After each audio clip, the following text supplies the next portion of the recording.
Okay, good morning everyone. So today we'll be solving the regular test 5. So we'll discuss the regular test 5 of physics. So let's start.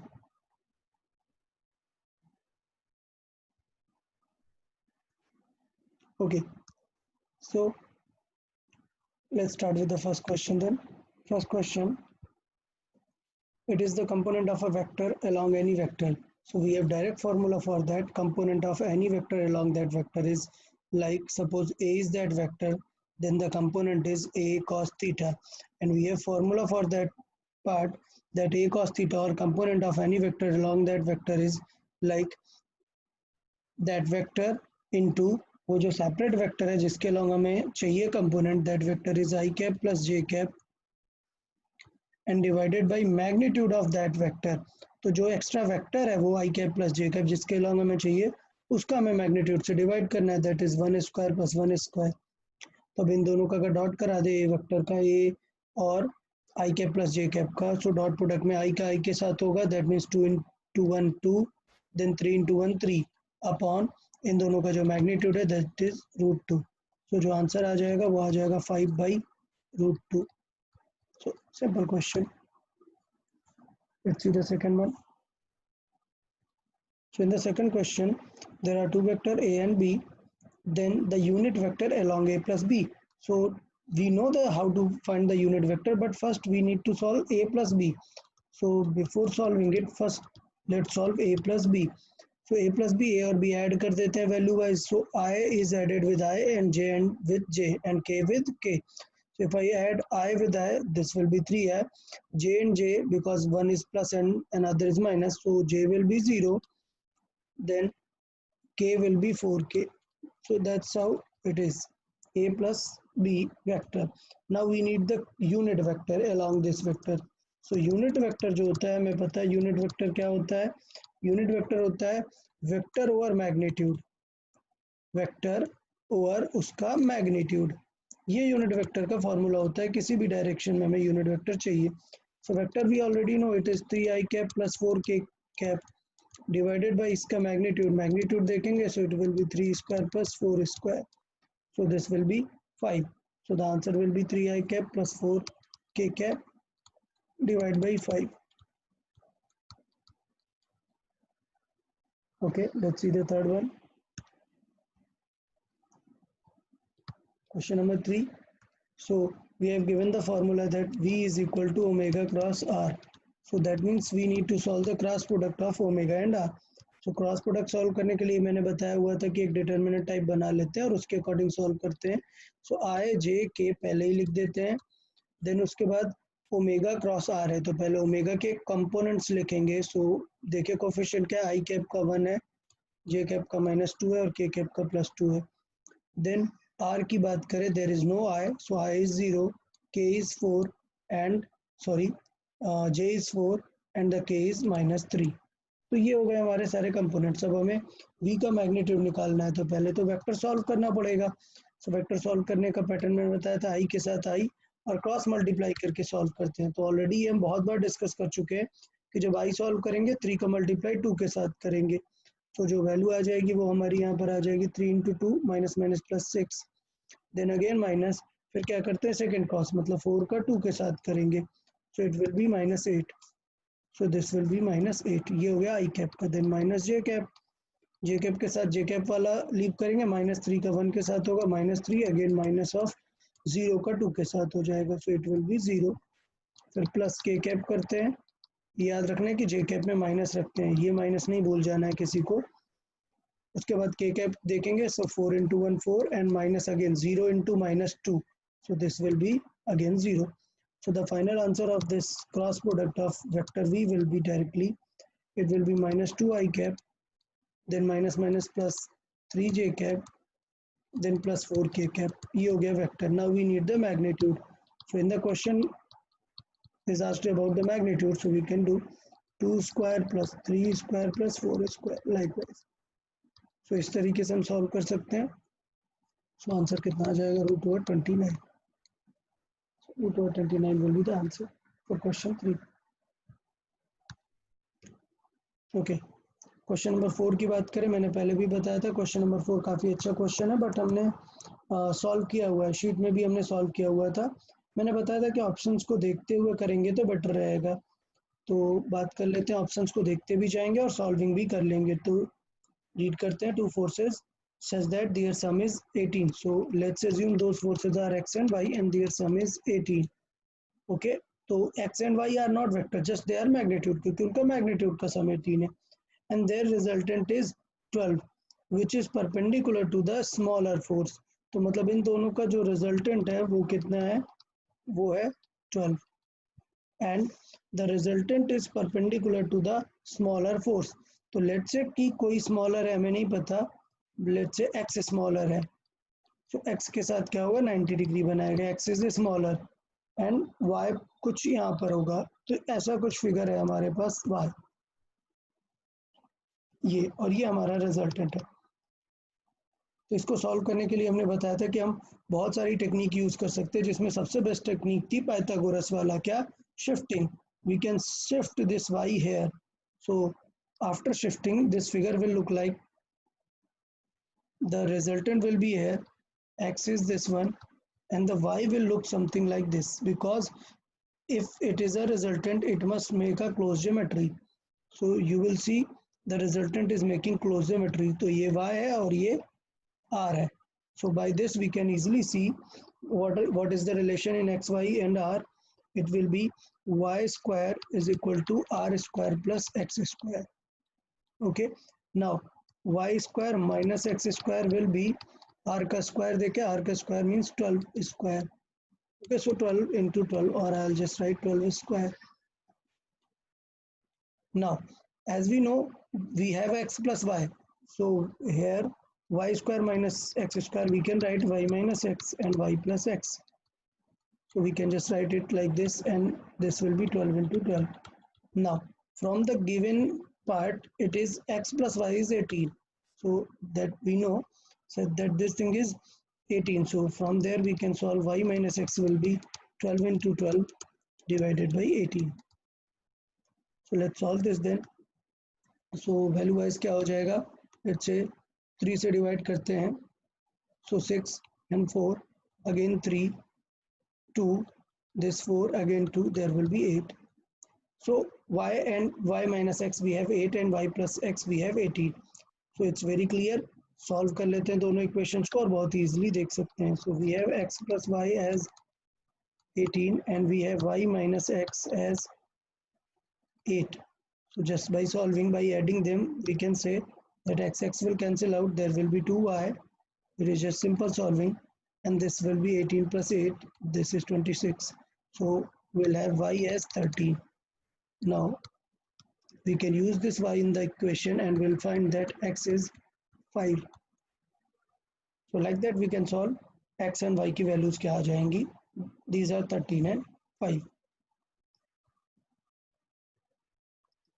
Let's see the question number 5 then. So we have a given condition that a dot b, there are two vector a dot b and the magnitude of a cross b. So we know the magnitude of a cross b, there is a formula for that.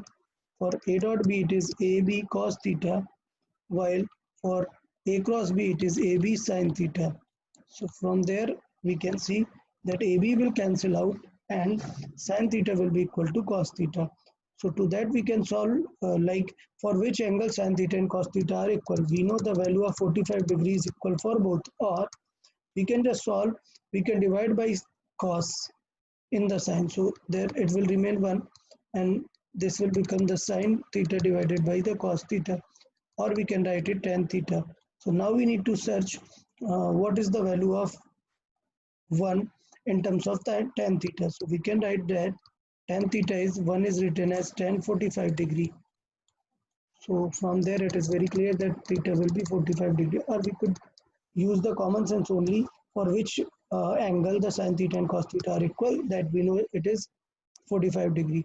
Now what is the resultant? So magnitude of C, which is vector a plus b. So if I know that this is a plus b, I know the resultant of this part. That means we need the magnitude of C, which means we need the magnitude of A and B. That is your resultant. So it will be A square plus B square plus 2AB cos theta. And cos theta we already know that it is a 45 degree. That means cos theta it will be 45, matlab 1 by root 2 value. So if I keep the value 1 by root 2 here, so root 2 will cancel out and root 2 will remain. So the answer will look like A square plus B square plus, if I keep root 2, then there will be one more root 2, it will be root 2 AB. So like option B. Let's see the question number 6 then. Question number 6, it is quite clear. अगर एक vector दिया हुआ है and we want to find its component, like let's say 3i cap plus 6j cap plus 2k cap, ये हमें vector दिया हुआ है. So what we can do now, अभी हमें इसके कोऑर्डिनेट एक्सिस के साथ एंगल चाहिए. So that we already know those are called direction cosines, like cos alpha, cos beta and cos gamma. So we have already discussed in the chapter what are the formulas for cos alpha, cos beta and cos gamma. First we need the magnitude of A. So we will calculate the magnitude of A. How we can calculate? By root of square of all these. So I can directly solve कि जो magnitude of A आने वाला है वो root of 3 square 6 square plus 2 square. By the option it is quite clear, or we can just solve. It will be root of 3 square plus 6 square plus 2 square. So this will be 9 plus 36 plus 4. So it will be root 49, that is 7. So now we know that its magnitude will be 7. And we can just use cos. For cos alpha, it is the component of I cap divided by magnitude. So the component I cap divided by magnitude, the component of j cap divided by magnitude, the component of k cap divided by magnitude. So we can see the option B matches perfectly. Question number 7 then. So in question, the resultant of two forces 3p and 2p is R. If the first force is double, then the resultant is also doubled. तो देखो कुछ ऐसा है कि एक vector है 2p और एक 3p और उनका रिजल्टेंट है R. तो हमें गिवन है कि ये R है if those two vectors are 3p square. Resultant का फॉर्मूला यूज कर रहे हैं 3p and 2p के लिए. So 3p square plus 2p square plus 2a into b. So 2 into 3p into 2p into cos theta. ये हो गया resultant का formula. But if the first force मतलब 3p वाला first force is doubled, then the resultant is also doubled. So this is a one equation. थोड़ा सा पहले इसे सॉल्व कर लेते हैं. Squaring both sides, this will be r square is equal to 3 square plus 2 square. So 9 plus 4 13 p square plus 12 p square cos theta. So this is our equation 1. Now in the second equation the resultant gets doubled. So as we know it will be 2r square when this force initial 3p is doubled.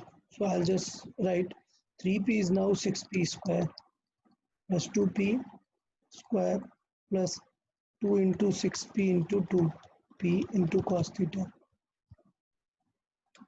So we can solve it like 2r square is equal to, अभी क्या था कि if you see 6p 2p 2p यहाँ से सारे से क्या है कॉमन ले सकते हैं. 2 का स्क्वायर मतलब 4 और थोड़ा बाद में ले लेते हैं चले.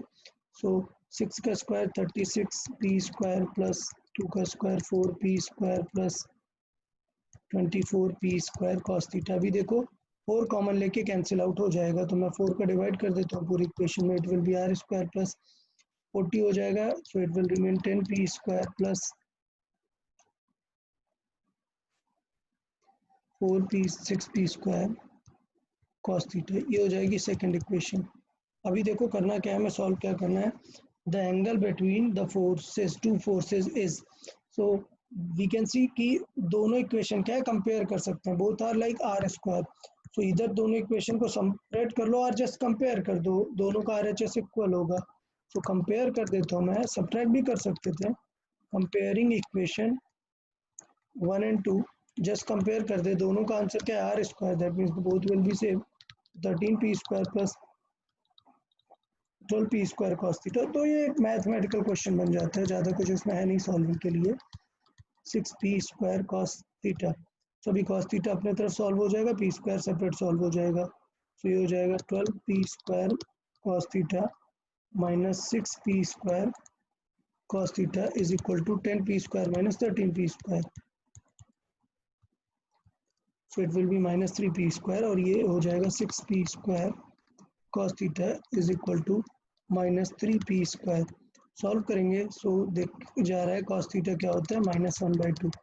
अब मैंने बहुत बार ये एंगल्स में बताया हुआ है, बेसिक मैथमेटिक्स लेक्चर 1 में बताया हुआ है कि cos थीटा में -1/2 किसकी वैल्यू होती है, ये होती है cos 120 डिग्री की।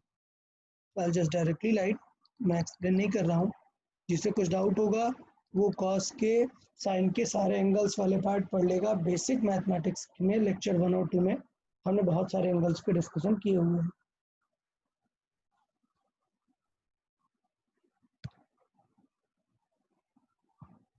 Okay, question number 8 then. दो वेक्टर है परपेंडिकुलर है, then find the value of alpha. So we know अगर दो वेक्टर परपेंडिकुलर हैं, suppose a perpendicular b, then क्या होगा, ए और बी का जो डॉट होगा वो 0 होगा, ए और बी वेक्टर का डॉट। तो हम इनका डॉट करा लेते हैं। तो डॉट में 2i cap 3j cap, okay, so 3j cap plus 8k cap, इसका डॉट कराते हैं। किसके साथ हमें डॉट कराना है, dot 4j cap. So confuse नहीं हो जाना है, जे कैप पहले लिखा है तो इसलिए मैं पहले आई कैप ही लिख लेता हूँ, -4i cap plus 4j cap plus alpha k cap.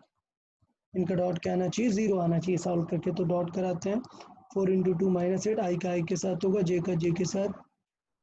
So 3 × 4 12 plus 8 × alpha is equal to 0। So भी सॉल्व करें, यहाँ पे आएगा प्लस का 4, उस तरफ जाएगा माइनस का 4। सो 8 अल्फा विल बी -4, तो alpha will be -1/2।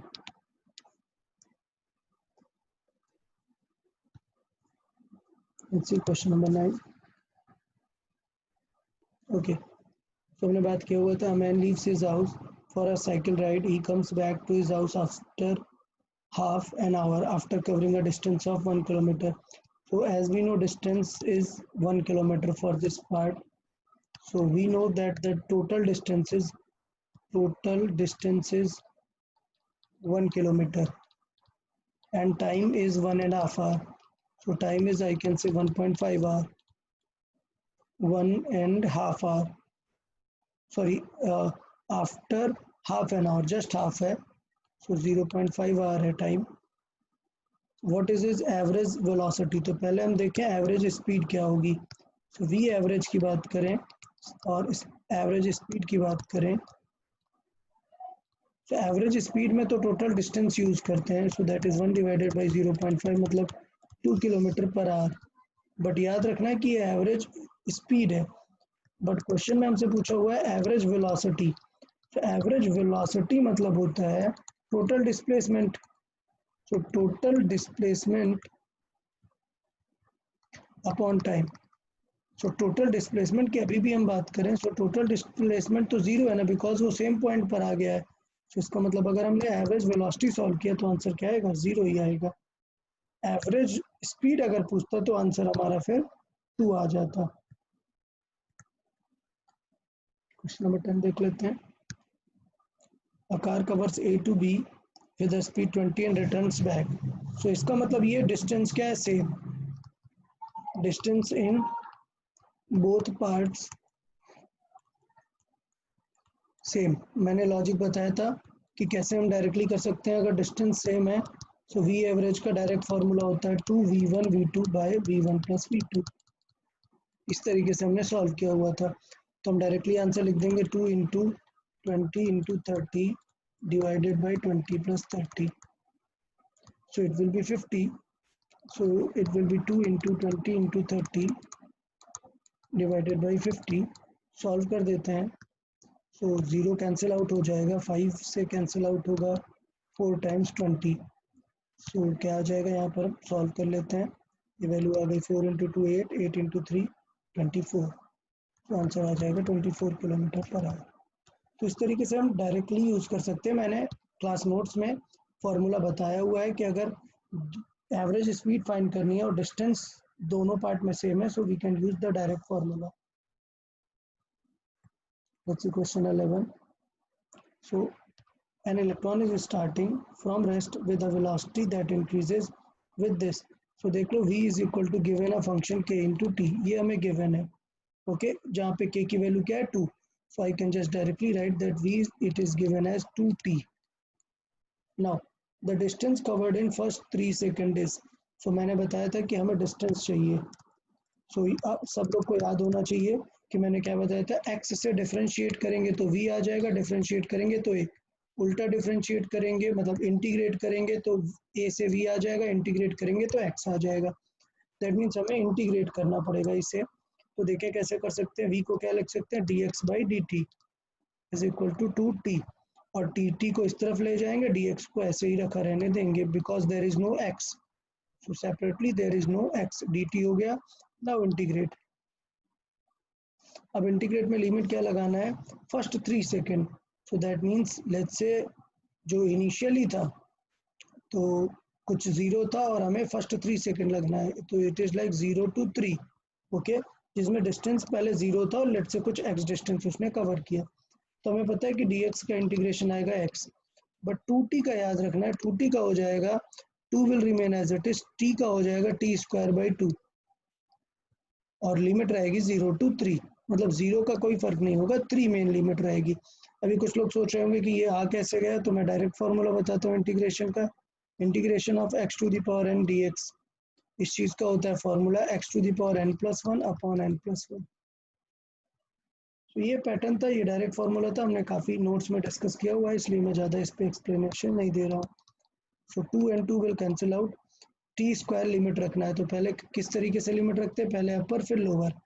So basic mathematics lecture 7 में हमने ये डिस्कस किया हुआ है कि कैसे इस चीज़ को सॉल्व करते हैं. पहले 3 रखते हैं, so it will be like 3 square minus, फिर 0 रखते हैं, so it will be 0 square. So the final answer is 9 metre. So इस तरीके से हम क्वेश्चन नंबर 11 कर सकते थे. इंटीग्रेट करने का एक अच्छा क्वेश्चन था क्वेश्चन नंबर 11. क्वेश्चन नंबर 12 की बात कर लेते हैं. So the displacement of a particle is given. आपको एक्सीलरेशन इनिशियल और इनिशियल वेलोसिटी चाहिए. तो अगर हमें इनिशियल एक्सीलरेशन और वेलोसिटी चाहिए और हमें v is equal to given है √3x प्लस 16, तो मैंने आपको बताया था कि पहले इसे थोड़ा सा कंफर्टेबली सॉल्व कर लेते हैं. v स्क्वायर कर देंगे और ये बन जाएगा 3x प्लस 16. अब स्टेप्स क्लियर थे कि क्या करना है. जब भी कभी मिक्स दिया होता है तो हमें इधर x से सॉल्व कर देना होता है v को, या तो फिर हमें दोनों साइड पे डिफरेंशिएट कर देना होता है. So I will write differentiating both side.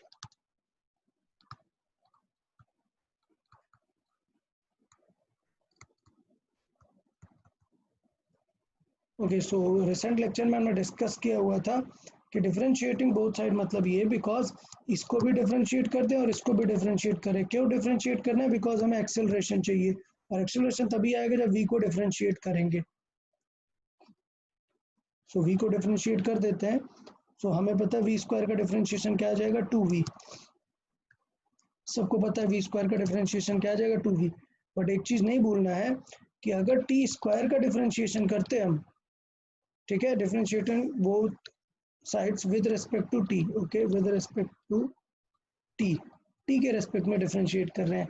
तो अगर t स्क्वायर को डिफरेंशिएट करते तब आंसर सिर्फ 2t आता.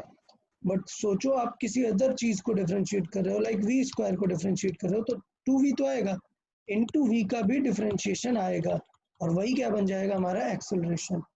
तो इस पैटर्न को सबको माइंड में रखना है, और बहुत ही इंपॉर्टेंट सिनेरियो मैं फिर से एक्सप्लेन करता हूँ, और मैंने डिफरेंशिएशन में भी कई बार एक्सप्लेन किया. सपोज t स्क्वायर का है और हमें इसे डिफरेंशिएट करना है, डिफरेंशिएट का सिंबल d/d यूज करते हैं.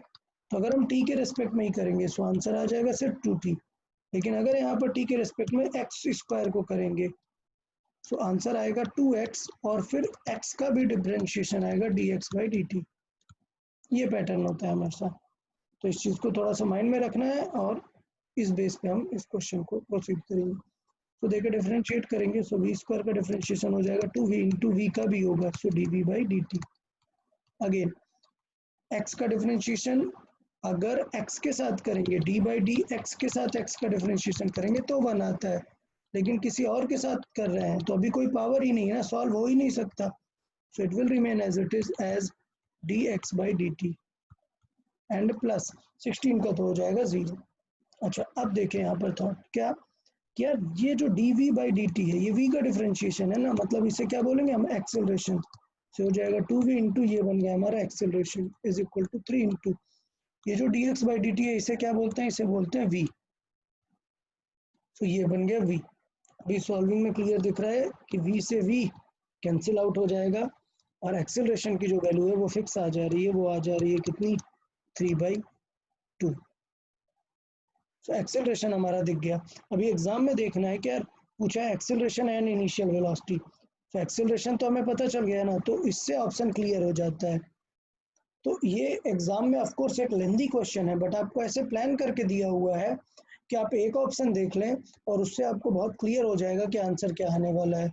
सो एक ऑप्शन से ही क्लियर हो जा रहा है कि आंसर 1.5 आ जाने वाला है, तो कोई टेंशन नहीं है। But still let's say question में एक्सेलरेशन नहीं पूछता, सिर्फ पूछता what is the initial velocities, मतलब हमें इनिशियल वेलोसिटी चाहिए। सो इनिशियल मतलब at t is equal to 0 पर हमें v फाइंड करना है। तो याद है ना मैंने बताया था अगर पूछता x इज इक्वल टू 0 पे बताओ तो हमें चाहिए था v as a function of x, if x is equal to 0 पे पूछता, और अगर t इज इक्वल टू 0 पे पूछा है देन हमें v क्या चाहिए, as a function of time, तब हम t की वैल्यू वहां पर रख पाएंगे। तो ट्राई कर रहे हैं कि v as a function of time कैसे निकाल सकते हैं। तो कैसे निकाल सकते हैं, हमें एक्सेलरेशन पता है, हमें पता है कि एक्सेलरेशन को इंटीग्रेट करेंगे तो क्या आ जाएगा, वेलोसिटी आ जाएगा। तो इस तरीके से हम यहाँ पर काम कर सकते हैं कि अगर एक्सेलरेशन को रिलेट करेंगे तो हम निकाल सकते हैं क्या, वेलोसिटी। ठीक है, तो इनिशियल वैल्यू पर हमें वेलोसिटी के बारे में यहाँ पर बता देना है। पहले कुछ डेटा देख लेते हैं। The displacement of x of a particle at the instant when the velocity is v, तो हमें उसका इनिशियल वेलोसिटी और ये चाहिए। सो बाय द वे एक्सेलरेशन से यहाँ पे चीज़ें क्लियर हो जा रही हैं।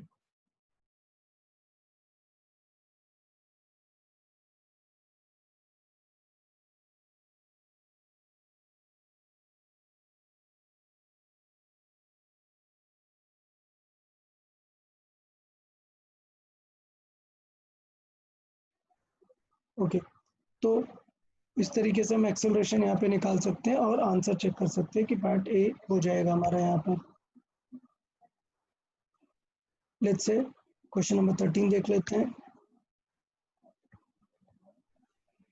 ओके, तो 13 की बात करें, 13 में हमें क्या दिया हुआ है, 13 में दिया हुआ है वाई, मतलब डिस्टेंस के बारे में एक फंक्शन दिया हुआ है, ये दिया हुआ है it is 8t minus 3t square, ये हमें डिस्टेंस के बारे में दिया हुआ। पूछ रहा है the average speed in time interval this. तो यार कंफ्यूज नहीं होना है, एवरेज स्पीड की अगर बात करें, वी एवरेज की बात करें तो वो हो जाता है टोटल डिस्टेंस अपॉन टाइम।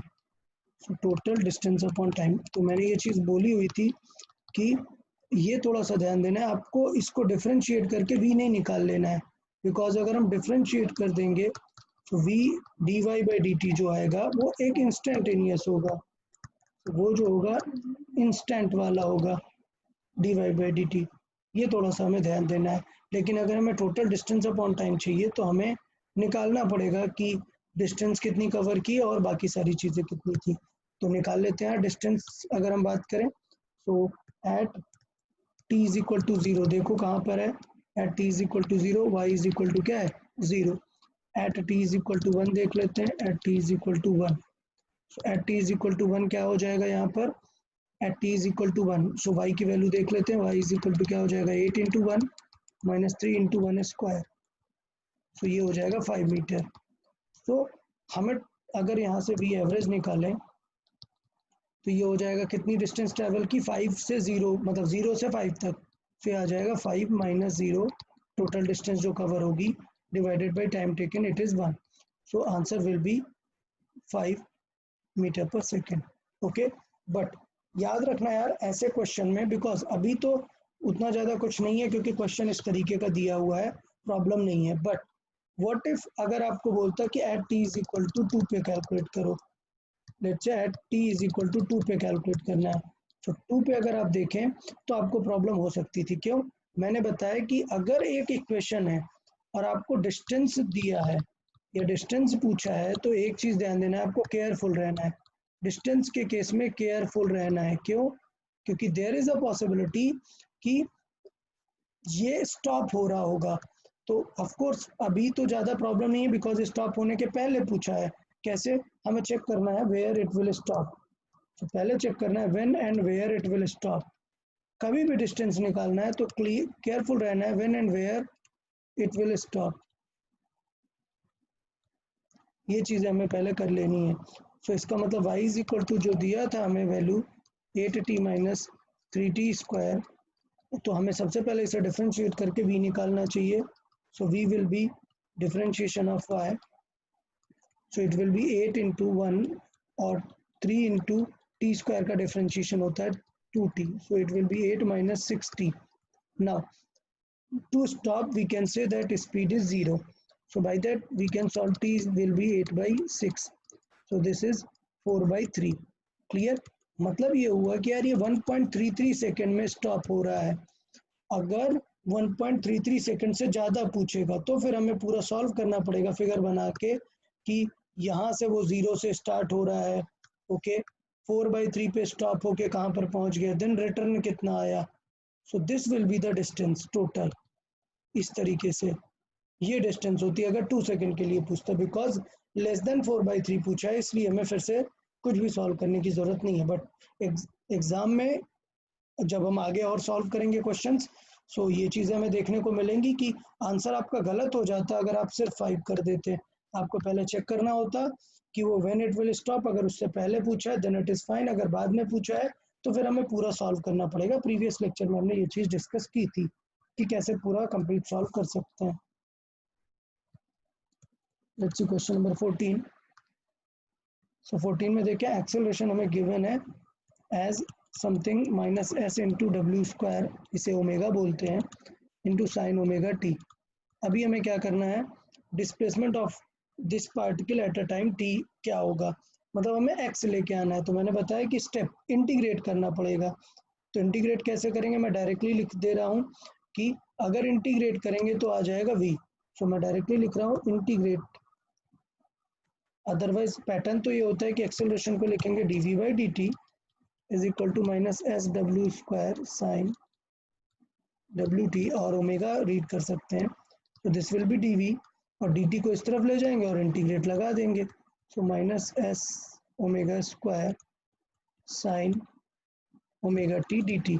अब हमें पता है कि ये तो एक कांस्टेंट टाइप है, इसका इंटीग्रेट नहीं होगा, सिर्फ साइन का इंटीग्रेट होगा. तो डीवी का इंटीग्रेट तो v हो जाता है. जिनको नहीं पता इंटीग्रेशन वाला एक बार लेक्चर फिर से देख लेंगे. Sine omega square. अभी साइन का इंटीग्रेशन देखना है तो यार ये फॉर्मूला है क्या, डिफरेंशिएशन का फॉर्मूला. साइन का डिफरेंशिएशन क्या होता है, कॉस, और कॉस का इंटीग्रेशन क्या होता है, माइनस साइन. तो मैंने बताया कि जब हम साइन का इंटीग्रेट करेंगे तो ये माइनस तो यूज करना पड़ेगा ना, तो ये माइनस आ जाता है बाहर. तो साइन का इंटीग्रेट हो जाता है माइनस कॉस और कॉस का हो जाता है सिंपल साइन. फाइल से कि साइन का इंटीग्रेशन जो होगा वो हो जाएगा minus cos omega t. Then one more thing, अगर कुछ भी यहाँ पर मैंने बताया हुआ था इंटीग्रेशन में कि अगर यहाँ पर सिंपल टी लिखा होता then there was no problem, directly कर सकते हैं. लेकिन if there is something instead of this t, so हमें क्या करना पड़ेगा, उस नंबर का हमें वहाँ पर डिवाइड करना पड़ेगा. सो मतलब टी का तो हो जाएगा 1 बट बचेगा ओमेगा, तो हमें ओमेगा का वहाँ पे डिवाइड करना पड़ेगा.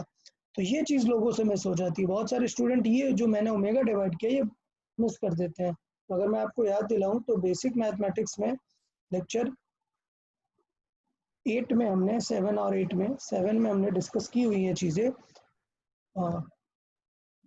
कि इंटीग्रेशन में हम किस तरीके से डील करते हैं अगर सपोज कुछ डिफरेंट हो जाता है, लाइक साइन 4x. तो यहाँ पर अगर हम बात करें तो यहाँ पर मैंने डिस्कस किया हुआ था कि अगर साइन 4x का करेंगे सो ऑफ कोर्स ये cos 4x सब लोग जान जाते हैं, but there must be a differentiation of 4x भी, तो जिससे एक 4x एक्स्ट्रा आ जाता है, वो बहुत सारे स्टूडेंट मिस कर देते हैं। तो इस चीज़ को थोड़ा सा ध्यान देना, एक बार बेसिक मैथमेटिक्स के लेक्चर देख लेने हैं जिन लोगों ने कोई डाउट आ रहा है इंटीग्रेशन से रिलेटेड।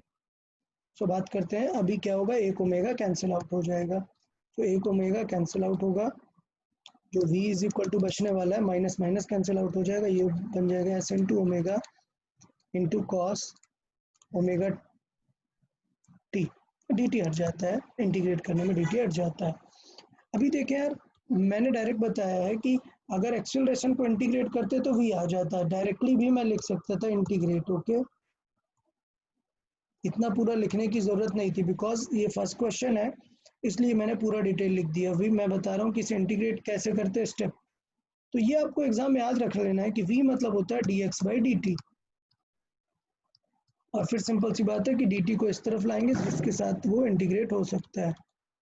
सो dx यहाँ पे लिखा रहेगा S W and cos omega T dt। अब मुझे पता है कि एस डब्ल्यू कॉन्स्टेंट है, इंटीग्रेट में होगा नहीं कुछ इसका, इसलिए मैं अब बाहर ही से ही इंटीग्रेट लगा देता हूँ, तो dx का हो जाएगा x, एस डब्ल्यू will remain as it is, और cos का मैंने बताया कि cos का हो जाता है साइन ओमेगा टी, और ओमेगा तो बाहर आता ही है, तो इस बार फिर से एक ओमेगा कैंसिल आउट हो जाएगा, और x की जो फाइनल आंसर आने वाली वो आ जाएगी s into sine omega T. इस तरीके से यहाँ पर इंटीग्रेशन हो जाएगा। हमें ये जो मैंने यहाँ पर 3 स्टेप्स लिखे हैं, एग्जाम में ये 3 स्टेप्स भी नहीं लिखने होते हैं, आप डायरेक्टली कर लेते हैं कि लिखना नहीं है कुछ, आपको पता है कि v से x लाना है, दैट मीन्स आपको क्या करना पड़ेगा, इंटीग्रेट करना पड़ेगा, तो आप डायरेक्टली जस्ट लिख सकते हैं कि इंटीग्रेट करना पड़ेगा और आ जाएगा हमारा x। तो जैसे हम डिफरेंशिएशन का सिंबल बार बार नहीं लिखते, तो ये कुछ ऐसा ही हो जाता है कि सिंबल नहीं लिखेंगे, डायरेक्टली इंटीग्रेट कर देंगे। क्वेश्चन नंबर 15 बात करते हैं।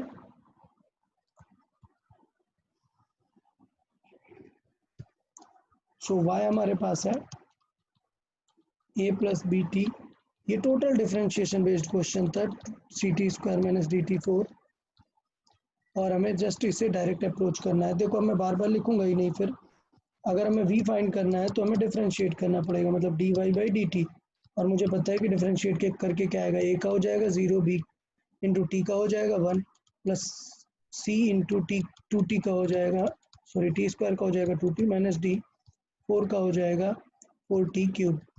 सो ये हो जाएगा v। अभी पूछा है इनिशियल, सो इनिशियल अगर चाहिए, सो v0 मतलब टाइम 0 अगर रख दें, so b will remain as it is, और c and t will be 0 and 0, मतलब बात करें तो इनिशियल वेलोसिटी आ जाएगी b, ओके। बट पूरा वेलोसिटी का फॉर्मूला देखें, सो it will look like b plus 2ct minus 4dt cube. फिर उसके बाद फिर से मैंने बताया कि अगर और एक बार डिफरेंशिएट करेंगे तो क्या आ जाएगा, acceleration, it is dv by dt। एक और बार डिफरेंशिएशन, तो b का 0 होगा बिकॉज ये अकेला नंबर है, 2c will remain as it is, और t का क्या होगा 1, minus 4d will remain as it is, और t क्यूब का क्या हो जाएगा 3t स्क्वायर। तो अगर हम एक्सेलरेशन की बात करें तो एक्सेलरेशन हमें दिखेगा 2c माइनस 12dt स्क्वायर। अब हमें इनिशियल चाहिए, मतलब टाइम 0 पर, इनिशियल मीन्स टाइम 0 पर, तो ये 0 क्या हो जाएगा 2c विल रिमेन, और ये तो 0 ही हो जाएगा, मतलब आंसर क्या आने वाला है 2c। तो आंसर बहुत ही क्लियर है, पहले की वैल्यू b है, दूसरे की वैल्यू 2c है, तो जस्ट देख सकते हैं सी पार्ट मैच कर रहा है completely.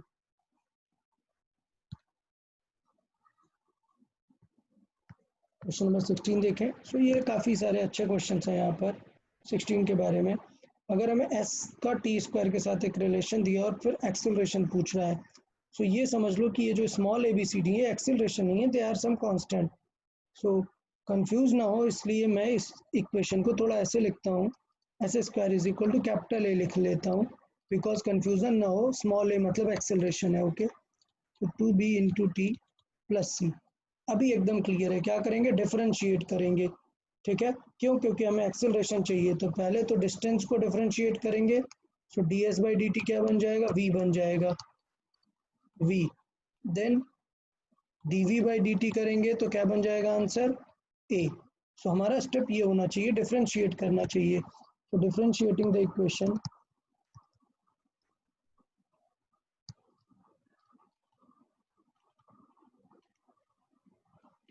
So differentiating the equation, okay, कैसे, विद रिस्पेक्ट टू t। तो t के रिस्पेक्ट में डिफ्रेंशिएट कर देंगे। अब यार अब तक डिफ्रेंशिएशन आपको समझ आ जाना चाहिए था कि एस स्क्वायर का डिफ्रेंशिएशन क्या हो जाएगा, 2s into, because s t नहीं है, अगर टी स्क्वायर होता तो आंसर होता सिर्फ 2t, रुक जाते। लेकिन अगर ये कोई अदर नंबर है अपार्ट फ्रॉम द टी तो हमें उसका भी डिफ्रेंशिएशन वहाँ पे लिखना पड़ता है। तो इसका मतलब ये हो जाएगा D s by d T. अब देखो इस तरफ क्या है टी, तो हमें करना नहीं पड़ेगा, ए इंटू टी स्क्वायर का हो जाएगा 2t plus b, 2b will remain, और t का क्या हो जाएगा 1, और c का तो हो जाएगा 0। तो यहाँ से अगर देखें तो हमें ये वैल्यू पता चल गई कि ये जो s है D s by d T, इसको क्या लिख सकते हैं, v। तो ये हो जाएगा 2s into v is equal to, देखें ये हो जाएगा 2at प्लस 2b। अभी क्या है 2 का डिवाइड कर देते हैं तो बेटर रहेगा, 2 क्योंकि कैंसिल आउट हो रहा है। तो ये हो जाएगा s into v is equal to 2 cancel out हो जाएगा at प्लस b। अब यहाँ पे एक स्टार मार्क वाली बात आती है, एकदम स्टार मार्क वाली बात, बहुत ही इंपॉर्टेंट। क्या समझे कि यार अभी देखो आपके पास दो फंक्शन है, एस भी एक फंक्शन है और वी भी एक फंक्शन है, ठीक है। तो अब हम सिंपली डिफरेंशिएट नहीं कर सकते हैं। अगर हम डिफरेंशिएशन का रूल याद हो तो मैंने बताया था कि अगर दो फंक्शन है अपार्ट फ्रॉम टी, जैसे मैंने बताया कि अगर टी इंटू टी है तो वो टी स्क्वायर होगा, एक बार में ही सॉल्व हो जाएगा। लेकिन कुछ ऐसा है एक्स इंटू वाई, तो हमें डिफरेंशिएट केयरफुल रह के करना पड़ता है। क्या रूल होता है डिफरेंशिएशन का, मल्टीपल रूल होता है। क्या, अगर हमें डिफरेंशिएट करना है इक्वेशन को, सो मैं अभी तो लिख सकता हूँ कि डिफरेंशिएटिंग द इक्वेशन, सो ये हो जाएगा, सो डिफरेंशिएटिंग द इक्वेशन,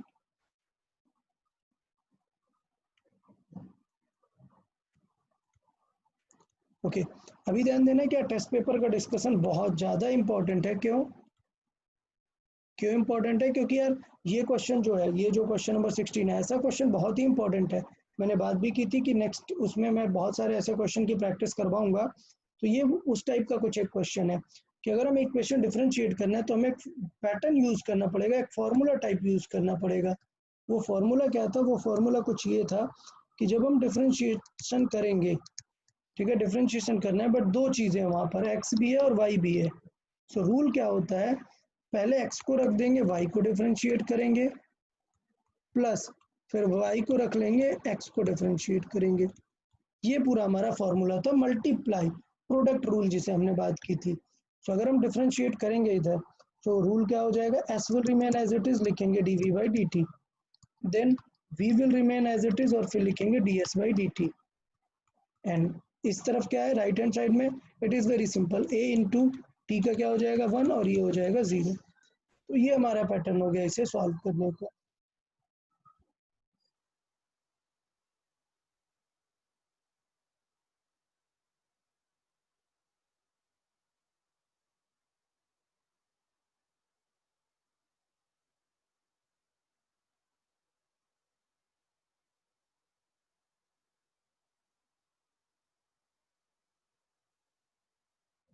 सो इसे a लिख सकते हैं plus v and D s by d T, again D s by d t is nothing but v, and इस तरफ आ गया a।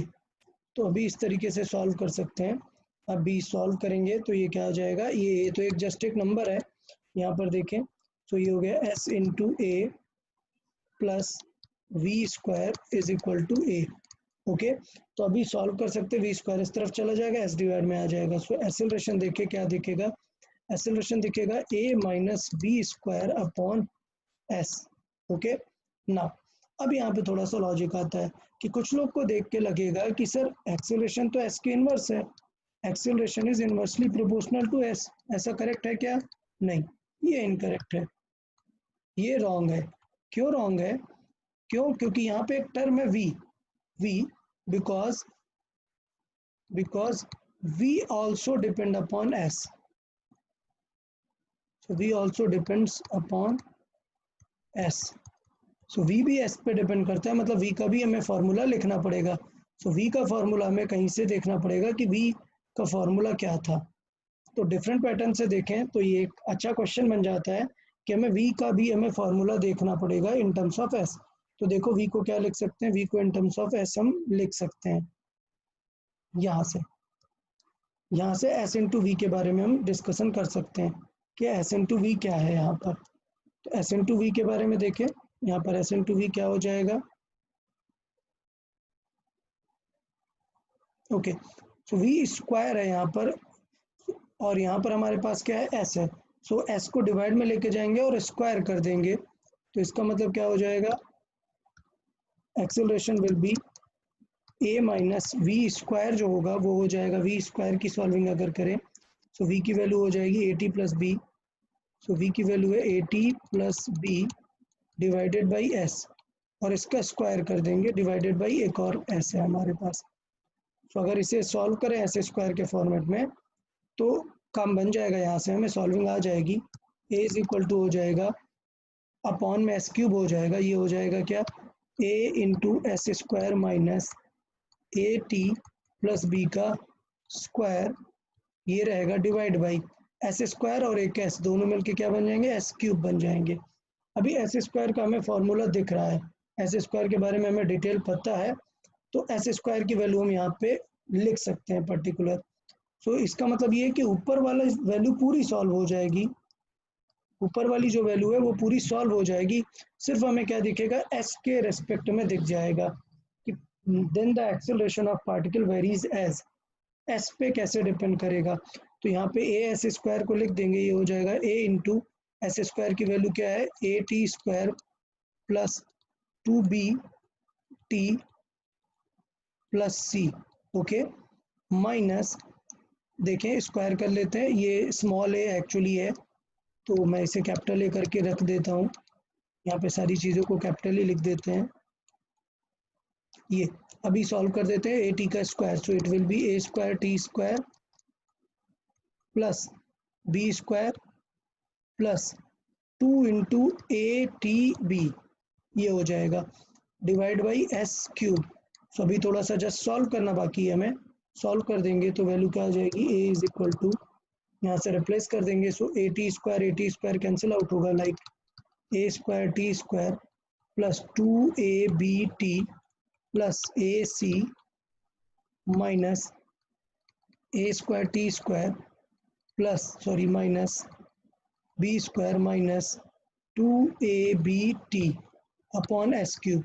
सो ये बहुत ही यहाँ से क्लियर दिख रहा है अभी कि ये भी कैंसिल आउट हो गया, ये भी कैंसिल आउट हो गया और एक कांस्टेंट नंबर ऊपर आ गया, बिकॉज ये कांस्टेंट है अब हम प्रोपोर्शनल लिख सकते हैं। So this will be a c minus b square divide by s cube.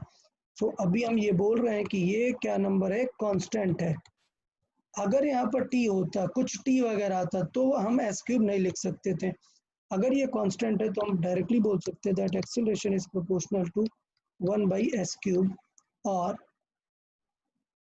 A proportional to s to the power minus 3, इस टाइप पे भी लिख सकते हैं, ठीक है। तो ये एक पैटर्न था, ये एक तरीका था जैसे मैंने सॉल्व किया, मैंने एक एक्सप्लेनेशन दिया हुआ है कि किस तरीके से हम डिफ्रेंशिएट करते हुए चीज़ों को चलेंगे। सो क्वेश्चन नंबर 16 एक काफ़ी अच्छा क्वेश्चन था जिसमें हमें काफ़ी सारा डिफ्रेंशिएशन करना पड़ा acceleration in terms of S find करने का। एक मेथड तो ये है, एक दूसरा मेथड भी देख सकते हैं जो मैं जस्ट एक्सप्लेन करूंगा, जिसे सिंपली हम बात कर सकते हैं मेथड 2। ज़रूरी नहीं है कि वो हर बार काम आए, ये तब पॉसिबल होता है जब इजी कन्वर्ट कर सकते हैं, like s square is equal to था a t square plus two b t plus c. हम क्या है इस स्क्वायर को रूट में ले जा सकते हैं यहाँ पर, तो मैं लिख सकता था s square is equal to root a t square plus two b t plus c, ये लिख सकता हूँ। अब अगर इसे डिफ्रेंशिएट करें तो फिर हमारा डायरेक्टली काम बन जाएगा, बट आपको रूट का डिफ्रेंशिएशन आना चाहिए, तो हम स्टेप वाइज कर सकते हैं। सो डिफ्रेंशिएट करेंगे सो वी आ जाएगा, फिर से डिफ्रेंशिएट करेंगे तो ए आ जाएगा। सो दो बार डिफ्रेंशिएट कर लो, ए आ जाएगा, फिर जो टी दिखेगा वहां पर रिप्लेस करने का ट्राई करना है एस से, तो ये एक सेकेंड मेथड हो जाएगा, बट ये रिलेटिवली टफ होता है। क्यों? क्योंकि सिंपल डिफ्रेंशिएशन हमें इजी होता है, जैसे रूट में और फिर उसको सॉल्व करना वो थोड़ा सा हमारे लिए कॉम्प्लिकेटेड हो जाता है। तो मेथड जो सेकंड मेथड मैंने बताया वो थोड़ा सा टफ है, बट ऑफ कोर्स हम कर सकते हैं। ds बाई डी टी कर देंगे तो उसे v मिल जाएगा, और dv बाई डी टी कर देंगे a मिल जाएगा।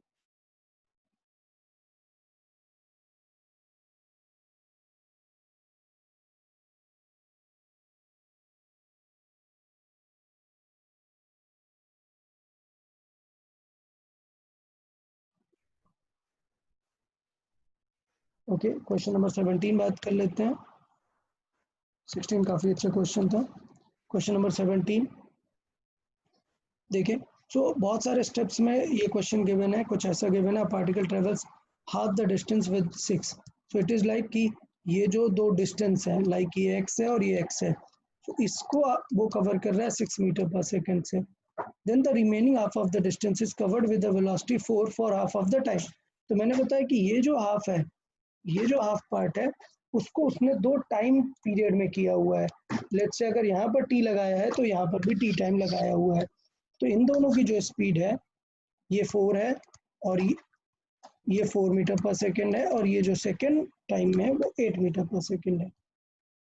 अब हमने इन दोनों के ही फॉर्मूले डिस्कस कर चुके हैं, हम ऑलरेडी पढ़ चुके हैं ये फॉर्मूले। क्या कि when time is same, when time used is same, अगर टाइम यूज्ड सेम है सो वी एवरेज कैसे निकालते हैं, वो निकालते हैं v1 प्लस v2 बाई 2।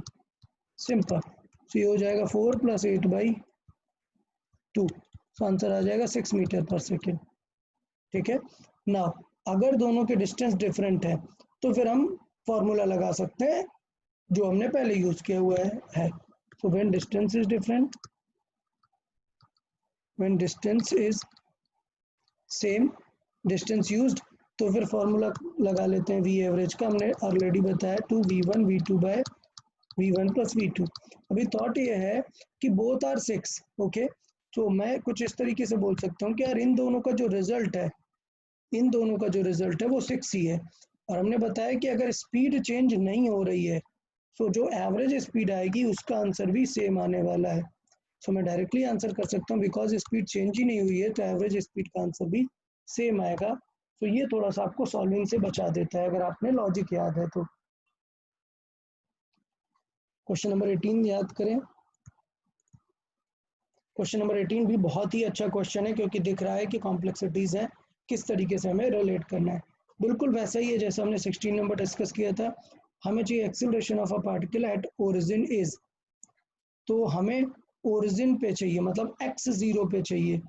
तो पहले देखना है आपको कुछ इस तरीके से px² प्लस qx ये गिवन है आपको। अब हमें चाहिए फाइंड, क्या करना है, हमें फाइंड करना है एक्सेलरेशन एट ओरिजिन। ओरिजिन का मतलब ये है कि x is equal to 0। So because x given है, then we need to find acceleration as a function of x।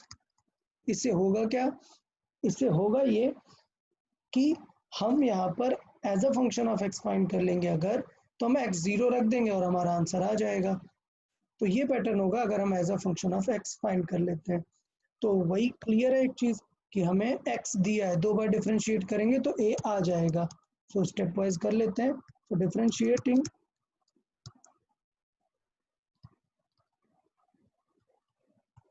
Differentiating the equation,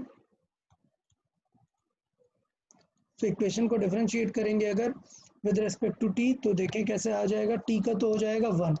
okay, then p into x² का हो जाएगा 2x, और फिर मैंने बताया कि dx बाई डी टी रखेंगे because it is not t। किसी और का करेंगे तो लिखेंगे q इंटू अगेन x है तो उसका फिर वही dx बाई डी टी लिखना पड़ेगा। तो अगर हम सॉल्व करें तो हमें दिखेगा ये 1 is equal to p into 2x, और जस्ट लिखें 2px into dx by d t क्या होगा, दोनों से कॉमन आ जाएगा। सो इंटू क्यू, और यहाँ पे लिख सकते हैं क्या, dx बाई डी टी, मतलब कि वो क्या हो जाएगा v। So dx by d T वो क्या बन जाएगा v। सो देखें यहाँ पे क्या बन जाएगा, 1 is equal to 2px plus q is equal to v। अच्छा, अभी हमें करना क्या है, अगर हमने v को एक और बार डिफरेंशिएट कर दिया तो काम बन जाएगा। v को अगर हमने एक और बार डिफरेंशिएट किया तो एक्सेलरेशन बन जाएगा हमारे पास। तो हम क्या करते हैं, v ही फाइंड करने का ट्राई करते हैं। v इज इक्वल टू क्या हो जाएगा, ये हो जाएगा 1/2px प्लस क्यू, क्लियर। और इसे लिख सकते हैं 2px plus q to the power -1, because हमें डिफ्रेंशिएट करने में इजी रहेगा, सॉल्व करने में। तो अब हम यहाँ पे लिख सकते हैं डिफ्रेंशिएटिंग अगेन, so differentiating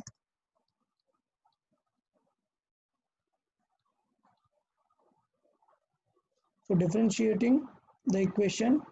अगर इक्वेशन को डिफ्रेंशिएट करेंगे तो यार देखो, मैं फिर से बोल रहा हूँ, डिफ्रेंशिएशन बहुत इंपॉर्टेंट था इसको सॉल्व करने के लिए। सो v को डिफ्रेंशिएट करेंगे तो हमें क्या बन जाएगा, a। अच्छा, इधर का डिफ्रेंशिएशन रूल क्या है, पावर बाहर आएगी, सो -1 विल बी आउटसाइड, और पावर एक और कम हो जाएगी, मतलब हो जाएगा 2px plus Q into power एक और कम होगा -2 इंटू, जो चीज़ मिस नहीं करना है आपको वो यहाँ पर थी, इंपॉर्टेंट लिंक थी क्या, कि फिर से इसका डिफरेंशिएशन करना पड़ता है, बिकॉज मैंने बताया था चेन रूल कि पहले तो बाहर पावर का डिफरेंशिएशन हुआ, फिर इसके अंदर का भी डिफरेंशिएशन होगा, तो इसके अंदर का डिफरेंशिएशन होगा 2px, सो 2px का तो बिकॉज t होता तो 1 होता, बट ये x है, सो it will B dx/dt, plus q का तो हो जाएगा 0। तो इसका मतलब एक्सेलरेशन का जो फॉर्मूला आ गया वो कुछ ऐसा आएगा, -2px plus Q into 2p into dx/dt को क्या लिख सकते हैं, v। ओके, अब v है तो देखो ये इक्वेशन में v की वैल्यू गिवन है, क्योंकि हमें v नहीं पता, हमें सिर्फ क्या लाना है, x लाना है।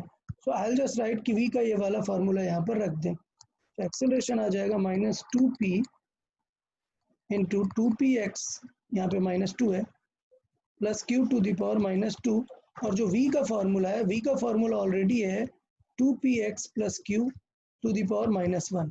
तो इसका मतलब जो एक्सेलरेशन का फाइनल आंसर आने वाला है वो आंसर आने वाला है -2p ब्रैकेट में 2px plus q to the power -3।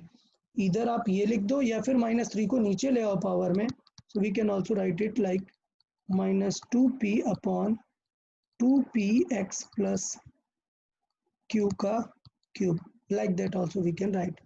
सो अभी हमें पता चल गया कि सिर्फ x दिख रहा है इसमें, then at x is equal to 0, x is equal to 0 पर ये क्या हो जाएगा, सो -2p डिवाइडेड बाई, यहाँ पे आ जाएगा x 0 रखेंगे तो सिर्फ क्या बचेगा, q बचेगा, q का क्यूब, तो -2p बाई क्यूब आ जाता है। तो बेसिकली 2 बार डिफरेंशिएशन यूज किया, लॉजिक यूज किया, तो काफ़ी इंपॉर्टेंट पार्ट बन जाता है। अगर हम बात करें क्वेश्चन नंबर 18 एक इम्पॉर्टेंट क्राइटेरिया बन जाता है हमारे लिए, तो ये चीज़ थोड़ा सा हमें ध्यान देना है, क्वेश्चन नंबर 18 कैसे करना है। सो क्वेश्चन नंबर 16 और 18 दोनों ही बहुत अच्छे क्वेश्चंस हैं, तो मैं चाहता हूँ कि सारे लोग ये क्वेश्चंस ज़रूर अच्छे से ध्यान देंगे, question number 14 and 18। Okay, question number 14 and 18। Let's see then question number 19।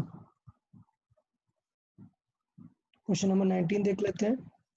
19 देखें तो कुछ वही पार्ट है, a point transfer half of the distance with v naught. So setup दिया हुआ है कि लाइक x और x डिस्टेंस है, तो पहले उसने वी नॉट स्पीड यूज की, then the half of the remaining part of the distance was covered with v1 for half the half of the remaining part of the distance was covered with v1 and second half of the remaining part was covered with v2। तो इसका मतलब ये कि time नहीं दिया है, distance ही अलग अलग दे दिया है कि इस बार x/2 और x/2 ये दोनों डिस्टेंस उसने कवर किए डिफरेंट स्पीड से, मतलब इस बार ये कवर किए v1 से और इस बार ये कवर किए v2 से। तो इस तरीके से यहाँ पर हम यूज कर सकते हैं, बट एक्चुअली ये पैटर्न थोड़ा सा यहाँ पर गड़बड़ है कि इसमें मेंशन नहीं किया एक्चुअली, बट होना क्या चाहिए था, the remaining half of the part. So actually पहले पार्ट में बोला है उसने डिस्टेंस, और यहाँ पर हाफ पार्ट बोल रहा है, मतलब टाइम के बारे में बोल रहा है, क्योंकि जब उसने डिस्टेंस बोला है ऊपर क्वेश्चन में, a point traverse half of the distance with this, so इसका मतलब सेकंड वाला क्या है, हाफ ऑफ द स्पीड, तो हाफ ऑफ द टाइम कितना होगा। तो अभी मैं डायरेक्ट सेम क्वेश्चन एक कर चुका हूँ कि इनका वी एवरेज जो होगा वो क्या हो जाएगा, वो हो जाएगा v1 प्लस v2/2 ये, और फिर इन पे टाइम वाला यूज होगा, मतलब किन पे, फिर ये वाले पे और ये वाले पे, इन दोनों पे लॉजिक यूज होगा डिस्टेंस हाफ का। सो इन पे लगाएंगे हम फॉर्मूला डिस्टेंस हाफ वाला। सो फाइनली वी एवरेज दिखेगा, वो दिखेगा v naught into sorry 2 into v naught into v one plus v two by two upon v naught plus v one plus v two by two. ये हमारा pattern हो जाएगा। अगर solving देखेंगे तो सॉल्विंग में क्लियर है, 2 2 कैंसिल आउट हो जाएगा और ये 2 से एलसीएम लेके 2 यहाँ आएगा और ऊपर चला जाएगा मल्टीप्लाई में। सो फाइनली वी एवरेज देखें तो वी एवरेज कुछ देखेगा 2 times of v naught v one plus v two. ये जो 2 आया ये कौन सा, ये जो एलसीएम लेके ऊपर मल्टीप्लाई में होगा ये वो 2 है, डिवाइड बाई एलसीएम लेने पे आया था 2 v naught plus v one plus v two. तो इस तरीके से वी एवरेज हम यहाँ पर लिख सकते हैं। तो क्वेश्चन नंबर 19 का पार्ट क्या है कि थोड़ा सा वैल्यूज गिवन नहीं है तो थोड़ा सॉल्विंग में हमें कॉम्प्लिकेटेड हो जाता है, अदरवाइज बहुत ज़्यादा कुछ प्रॉब्लम नहीं है क्वेश्चन नंबर 19 में। Let's see question number 20। बात करते हैं the acceleration of a particle is increasing linearly with time as bt। So acceleration is given as bt, ये क्वेश्चन में गिवन है। The particle start from the origin with an initial velocity of v naught, then given आपको दो चीजें हैं, क्या कि इनिशियल जो है इनिशियल वो x क्या है 0, बट v है वो क्या है v नॉट है। तो ये थोड़ी सी ध्यान देना है कि इनिशियल चीजें बदल रही हैं। अब स्टेप क्लियर होना चाहिए, हमें क्या करना है, हमें डिफरेंशिएट करना होता है इसको। So acceleration is equal to b t जो है, हम एक्सेलरेशन को क्या लिख सकते हैं, d v by d t is equal to b t, और dt को इस तरफ ले जाके फिर इंटीग्रेट करेंगे। सो इंटीग्रेट में इधर dv बचा और इधर हो जाएगा bt में dt। अभी पैटर्न है dv का क्या हो जाएगा v, और v बिकॉज कांस्टेंट है will remain as it is, और t का हो जाता है टी स्क्वायर बाई 2। फॉर्मूला मैं ऑलरेडी बता चुका हूँ, t टू द पावर 1 है, इंटीग्रेट करने में पावर एक ऐड हो जाती है, सो 1 + 1 और वही नंबर का डिवाइड हो जाता है। सो टी स्क्वायर बाई 2 आ जाता है यहाँ पर सॉल्व करके। अब बात करते हैं कि इसके बाद एक कांस्टेंट आया करता है, मैंने बताया भी था एक कांस्टेंट आता है जिसको हम चेक करके लेते हैं गिवन कंडीशन से। So as given at t is equal to 0 v is equal to कितना है v नॉट है। तो मतलब अगर मैं यहाँ पर t 0 रखूँ तो v की जगह क्या आ जाएगा v नॉट, और t तो है 0। तो c की वैल्यू यहाँ से क्लियर हो जाती है कि c की वैल्यू कितनी है v नॉट है। तो ये इंपॉर्टेंट रोल है कि c कैसे फाइंड करते हैं। अभी v इज इक्वल टू क्या हो जाएगा, रियल में ये हो जाएगा bt square by 2 plus v naught, ये हो जाएगा। तो ये हमारे दो फंक्शन थे, पहले हमारे पास था एक्सेलरेशन, मैं सर्किल कर देता हूँ, एक्सेलरेशन था, इंटीग्रेट किया, c की वैल्यू फाइंड की और v की वैल्यू आ गई हमारे पास। v की वैल्यू आ गई तो फिर से एक बार इंटीग्रेट कर देंगे और हमारे पास किसकी वैल्यू आ जाएगी, यहाँ पर v की वैल्यू इंटीग्रेट कर देंगे तो यहाँ पर हमारे पास वैल्यू आ जाएगी किसकी, x की। सो यहाँ से x की वैल्यू देख लेते हैं। सो ये क्या हो जाएगा, dv बाई dt सॉल्व कर लेते हैं। सो x को क्या लिख सकते हैं, dx बाई dt, और हमसे डिस्टेंस ही पूछा हुआ है। So dx by dt is equal to क्या हो जाएगा, bt square by 2 plus v naught. अब dt इधर जाएगा और इंटीग्रेट कर देंगे। तो इस तरीके से हम यहाँ पर सॉल्विंग कर सकते हैं।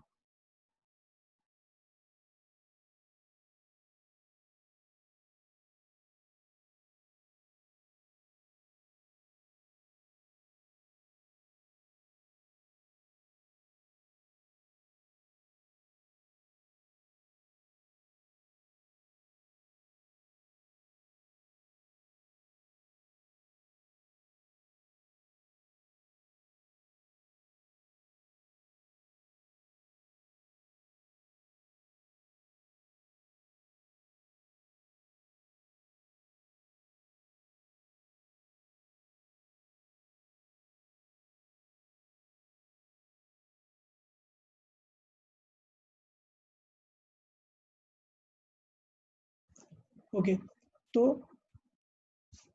ये चीज़ हम यहाँ पे डिस्कस कर सकते हैं क्वेश्चन नंबर 20 में कि इसे हमें यहाँ पर इंटीग्रेट करना है। तो इसकी सॉल्विंग कर लेते हैं। इंटीग्रेट करना है, dt को इस तरफ लेके जाएंगे। सो इसको हम यहाँ पे इसके साथ ही सॉल्व कर लेते हैं, लेट्स से आगे ही सॉल्व करते हैं 20, यहाँ पर आगे देखें। सो इसमें अगर सॉल्विंग की बात करें तो वैल्यू क्या हो जाएगी, यहाँ पर dt इस तरफ चला जाएगा। सो dx हमारा आ जाएगा, इंटीग्रेट करेंगे बाद में हम इसे। So integrate b t square by 2 plus v naught, और इसे हमें डी टी के साथ इंटीग्रेट करना है।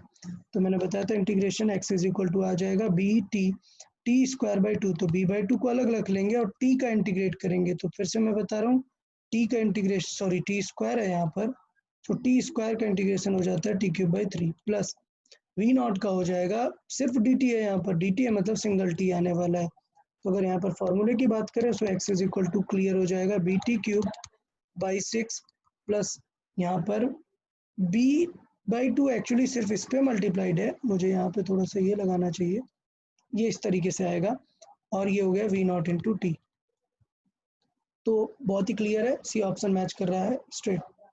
तो थोड़ा सा डिफरेंशिएशन से रिलेटेड मैंने पहले भी बात किया था कि ये पूरा जो सेक्शन है हमारा वो डिफरेंशिएशन से ही रिलेटेड है पूरा पार्ट। क्वेश्चन नंबर 21 की बात कर लेते हैं। सो क्वेश्चन नंबर 21 की बात करें अगर, सो क्वेश्चन नंबर 21 क्लियर है। अगर बात करें, हमें दिया हुआ है d v by d t की वैल्यू, सो हमें d v by d t की वैल्यू दी हुई है minus k into we cube, इस तरीके से दी हुई है। मतलब ये दिया हुआ है कि ये जो d v by d t है वो खुद एक एक्सेलरेशन है और वो एक फंक्शन इस तरीके से दिया हुआ है। क्लियर? ओके। अब दिया हुआ है if v naught is the magnitude of the velocity at cut off, the magnitude of velocity at time t after the cut off is, so मतलब हमें v की वैल्यू चाहिए हमें, तो v की अगर हमें वैल्यू चाहिए आफ्टर कट ऑफ तो हम क्या कर सकते हैं, इंटीग्रेट कर देंगे तो dv हमारा v बन जाता है। तो अगर हम इसे सॉल्व करें तो इसे इस तरीके से लिख सकते हैं, dv बाई वी क्यूब को नीचे ले आएंगे और k इंटू डी टी लिख देंगे। अब हमें कैसे पता चला कि हमें v चाहिए, तो क्या करना पड़ेगा, बिकॉज यहाँ dv लिखा है और हमें जस्ट चेंज करने की जरूरत नहीं। सोचो x पूछता अगर व्हाट इज x, तो x पूछता तो फिर क्या करते, इंटीग्रेट करते dv को, तो v आ जाता हमारे पास। लेकिन अगर x पूछता तो dv को dx बाई dt लिखते और फिर इंटीग्रेट करते, तो dx को इंटीग्रेट करते तो x से रिलेटेड वैल्यू आती, तो इसलिए हमें यहाँ पर इंटीग्रेट करना पड़ेगा।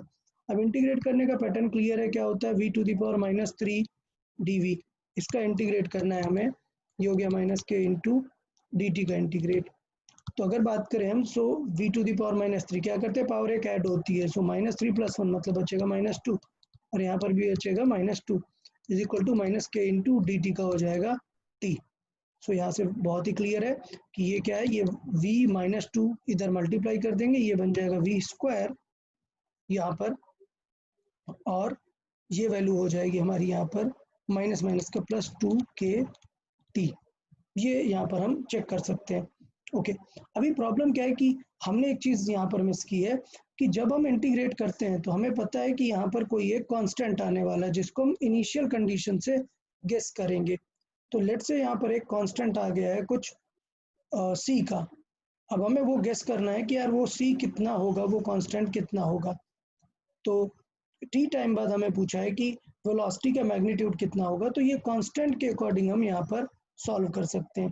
तो इस क्वेश्चन को सॉल्व करने के यहाँ से दो पैटर्न है, एक तो आप कांस्टेंट लिख सकते हैं, ठीक है, और कांस्टेंट के बेसिस पे सी की वैल्यू निकाल के हम वहाँ पर चीज़ें सॉल्व करके रख सकते हैं, तो हमें यहाँ पर v पता चल जाएगा। और दूसरा जो पैटर्न है वो हम क्या कर सकते हैं, हम यूज़ कर सकते हैं लिमिट का पैटर्न।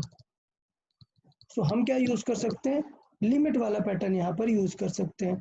अच्छा, लिमिट का पैटर्न क्या है, लिमिट कैसे यूज़ करते हैं, लिमिट का पैटर्न क्या है, लिमिट का पैटर्न क्लियर है कि क्वेश्चन रीड करते हैं कि क्या दिया हुआ है, दिया हुआ है the deceleration experience by a moving motor car is after its engine is cut off, मतलब जब ऑफ कर दिया engine, is given like this, ये फंक्शन दिया हुआ है, and v naught is the magnitude of velocity after cut off, मतलब initially speed कितनी थी, वी नॉट थी।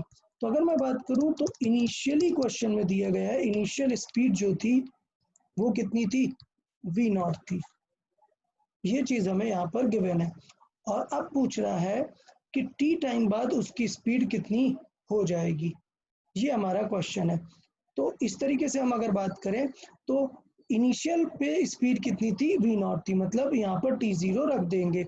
सो इनिशियल स्पीड मतलब at t is equal to zero पे स्पीड थी वी नॉट, वो हम रख देते हैं और सी की वैल्यू फाइंड कर लेते हैं। सो 1 बाई वी नॉट का स्क्वायर इज इक्वल टू हो जाएगा 2 के टी, टी तो हमने रख दिया 0, सो 2k इंटू 0 प्लस सी। तो यहाँ से हमें सी की वैल्यू आ गई कि यार ये जो सी है that is nothing but 1/v0 का स्क्वायर। इसमें टेंशन लेने वाली बात नहीं, हमने काफ़ी सारा डिस्कशन किया हुआ है कि सी कैसे निकालते हैं। क्वेश्चन में कुछ देखते हैं कि इनिशियल कंडीशन क्या दी हुई है। सी निकल आया तो अब इक्वेशन में रख के सॉल्व कर देंगे। 1/v² हो जाएगा 2kt प्लस सी। सी कितना है 1/v0 का स्क्वायर। तो अभी सॉल्व कर देंगे। 1/v² कितना हो जाएगा, v0 के स्क्वायर का मल्टीप्लाई हो जाएगा, तो हो जाएगा 2kt v0² plus 1 upon v0²। LCM ले लिया। अभी क्या इन्वर्स कर देंगे, सो इन्वर्स कर देंगे। सो v² इज इक्वल टू कितना आ जाएगा, v0² upon 2 v0² kt plus 1। और अभी स्क्वायर रूट ले लेंगे तो वैल्यू हमारी आ जाएगी v की। सो जो v का फॉर्मूला आएगा v0 अपॉन स्क्वायर रूट ले लिया है हमने, तो 2v0 का स्क्वायर kt प्लस 1। ये हमारी पूरी वैल्यूज यहाँ पर आ गई। तो इस तरीके से क्वेश्चन नंबर 21 हम कर सकते थे। सो क्वेश्चन नंबर 21 टाइप, ये सारे क्वेश्चन जो है बहुत ही डिफरेंशिएशन वाले हैं। पूरे पार्ट जो है वो डिफरेंशिएशन बेस्ड है। तो इसलिए मैंने बोला था कि यार एक बार अगर डिफरेंशिएशन की सॉल्विंग जब तक बुक में से नहीं करेंगे, आप लोग को इसमें कमांड नहीं आएगा। तो इस सेक्शन में कमांड लाने के लिए आपको डिफरेंशिएशन करना बहुत ज़रूरी रहेगा। जैसे क्वेश्चन नंबर 22 की बात करते हैं। 22 में अगर मैं देखूं, so x is equal to given है कुछ a/b 1 minus e to the power minus b t. तो मतलब e टू द पावर वाला फंक्शन दिया हुआ है। इसे मैं और अच्छे से लिख सकता हूँ, ए बी का मल्टीप्लाई कर सकता हूँ minus a/b e to the power minus b t. ये चीज़ें मैं लिख सकता हूँ x को सॉल्व करके। अब देखो ऑप्शंस कैसे कैसे दिए हैं। ऑप्शंस दिया हुआ है कि पार्टिकल की जो नियरली डिस्प्लेसमेंट कितना है और वेलोसिटी कितना है, किस तरीके से होगा, सारी चीज़ें डिटेल्स दी हुई है। तो ऐसे टाइप के क्वेश्चन को हमें ऑप्शन के थ्रू ही अप्रोच करना होता है। ज़्यादा से ज़्यादा हम क्या कर सकते हैं, वेलोसिटी निकाल सकते हैं। तो अगर मैं इसे डिफरेंशिएट करूंगा तो वेलोसिटी आ जाएगा 0 माइनस ये आ जाएगा a/b will remain as it is e to the power minus b t का integration differentiation. So e to the power something का डिफरेंशिएशन वही रहता है। फिर उसके बाद इस बी टी का भी करते हैं, तो वहाँ से क्या आएगा, माइनस बी एक्स्ट्रा आएगा। तो माइनस बी कैंसिल आउट हो जाएगा, माइनस माइनस कैंसिल आउट हो जाएगा, बी आ जाएगा a e to the power minus b t. ये आ जाएगा स्पीड। और अगर फिर से चाहिए एक्सेलरेशन चाहिए, तो एक्सेलरेशन पूरा लिख देते हैं यार। एक्सेलरेशन बात करें, सो एक्सेलरेशन इसे फिर से डिफरेंशिएट करेंगे। So a will remain as it is e to the power minus b t होगा, और फिर से डिफरेंशिएशन में माइनस बी बाहर आएगा।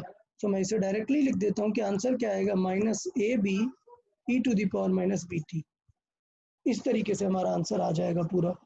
तो ये पूरा हमारा सॉल्विंग हो जाएगा कि क्या हम यहाँ पे रिलेट करके लिख सकते हैं 22 नंबर। अब ये पूरा डिटेल हो गया। इतना सॉल्व करने के बाद आंसर सॉल्व करने ऑप्शन वाइज, ठीक है। तो ए ऑप्शन अगर हम पिक करें, at t is equal to this the displacement of the particle is nearly this, clear. तो टी की वैल्यू रख दो। क्या डिस्प्लेसमेंट ऑफ पार्टिकल ऐसा कुछ आएगा क्या, नहीं। देखो इसमें तो माइनस वगैरह है और टी ई के पावर में है, तो मतलब नहीं आने वाला कुछ ऐसा सॉल्व करके। फिर बी पार्ट देखते हैं, the velocity and acceleration of a particle at t is equal to 0 as this. तो बी पार्ट चेक करो, at t is equal to 0। तो मैं पूरा सॉल्व कर देता हूँ चाहिए तो। अगर ए पार्ट सॉल्व करें, at t is equal to 1/b। अगर 1/b पर देखें x कितना है, x इज a/b minus a/b e to the power minus b into 1/b। So ये 1/b कैंसिल होगा but e to the power minus 1 बचेगा ना। दिस विल बी a/b, और कॉमन ले लिया मैंने जैसे पहले लिखा था e to the power minus 1। ऐसा कुछ 2/3 वगैरह नहीं है, तो ए ऑप्शन तो गलत हो जाता है। बी ऑप्शन सॉल्व करते हैं, जैसे बोल रहा है कि at t is equal to 0। So at t is equal to 0 अगर हम बात करें, तो at t is equal to 0 देखें क्या हो जा रहा है। टी इज इक्वल टू 0 पे जो v है वो हो जाएगा क्या, a into e to the power minus b t. So a into e to the power minus b into 0। So e to the power 0 की वैल्यू क्या आएगी, 1। तो ऑफकोर्स आंसर आ जाएगा क्या, a, ठीक है। देन अगर हम बात करें ए की एक्सेलरेशन की, एक्सेलरेशन सो वो है minus a b into e to the power minus b into 0 again. तो ये आ जाएगा माइनस ए बी, मतलब ए ऑप्शन क्या है, करेक्ट है, क्लियर।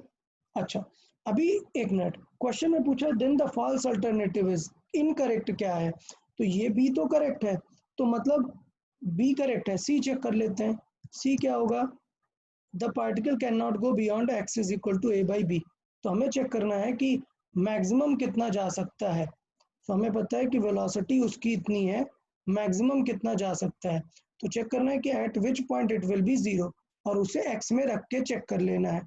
तो ये जो फंक्शन, अगर मैं बात बताऊं, ये लिखा हुआ है 10 into one minus e to the power something e to the power minus x. ये जो फंक्शन होता है e to the power minus x, इसका ग्राफ होता है ये, इसका ग्राफ होता है ये ग्राफ बताता है कि ये जो ग्राफ है ये कभी भी इस आगे लिखे हुए नंबर से ज़्यादा नहीं हो सकता, ये मैक्स वैल्यू होती है 10। तो इसका मतलब ये है कि अगर मुझे पता है कि x एक फंक्शन है जिसमें a बाई बी आगे है, तो इसका मतलब a बाई बी से बाहर कभी नहीं जा सकता है, ये इस फंक्शन की खास बात होती है। डिफ्रेंशिएट करके हम सारी चीज़ें प्रूव कर सकते हैं, बट ये हमें एज अ डेटा याद रखना है। तो अगर मैं बात करूं कि a बाई बी लिखा हुआ है, so x is equal to, मुझे पता है कि a by b e to the power 1 minus e to the power minus b t लिखा हुआ है, तो मुझे ये कंफर्म होना चाहिए कि ये जो फंक्शन है ये कभी भी इस a बाई बी की वैल्यू से ऊपर नहीं जा सकता, जस्ट रीच करेगा, a बाई बी की वैल्यू से आगे कभी नहीं जा सकता है। तो ऑफ कोर्स सी ऑप्शन भी करेक्ट है। तो इसका मतलब ये है कि ए ऑप्शन या डी ऑप्शन में हमें कोई दिक्कत है, तो ए ऑप्शन सॉल्व कर लेते हैं। तो इसका मतलब ये है कि दिया हुआ the displacement is nearly this much, nearly 2/3। तो इसका मतलब ये है कि हमें e to the power minus one की वैल्यू सॉल्व होके रखनी चाहिए थी। तो अगर हम इसे सॉल्व करें तो देखें a बाई बी, इसे क्या कर सकते हैं, e to the power minus one को 1/e लिख सकते हैं, और इसे सॉल्व करके लिख सकते हैं a बाई बी, एंड इसे लिख सकते हैं e माइनस 1/e। इस तरीके से सॉल्व कर सकते हैं।